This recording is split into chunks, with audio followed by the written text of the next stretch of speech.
2021. aastal jõustuv pensionireform annab pensionikogujale 5 võimalust. Esimene võimalus. Jätkata teise sambasse kogumist oma praeguses pensionifondis. Nii ei pea omandama investeerimisalaseid teadmisi ega kulutama lisaaega teemaga tegelemiseks. Selle valiku tegemiseks ei pea ise täiendavalt midagi tegema. Teine võimalus. Jätkata teise sambasse kogumist, aga proovida oma raha ise investeerida. See lahendus sobib inimesele, kes omab teadmisi investeerimisest ja soovib oma pensionivara või vähemalt osa sellest ise juhtida.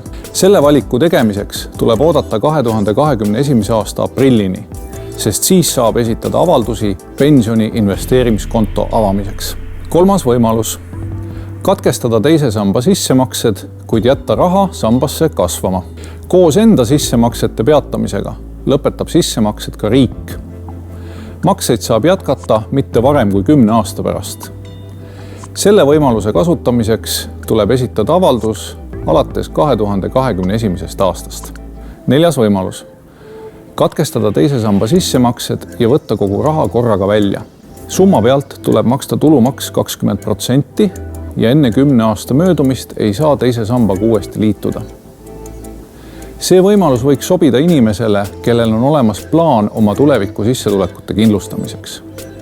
Avaldusi raha väljavõtmiseks saab esitada alates 2021. aasta jaanuarist, kuid selle otsuse võib langetada ka hiljem. 5. võimalus on neile, kes teise sambaga ei liitunud, kuid tahaksid nüüd alustada kogumist riigipoolse toega. Alates 2021. aastast kaovad vanuse ülempiiri piirangud liitujatele. Liitudes hakkab pensionikontole laekuma 2% brutopalgast ja riik lisab sinna 2 korda rohkem ehk 4% juurde. Mõtle läbi, milline võimalus on sinule kõige sobivam.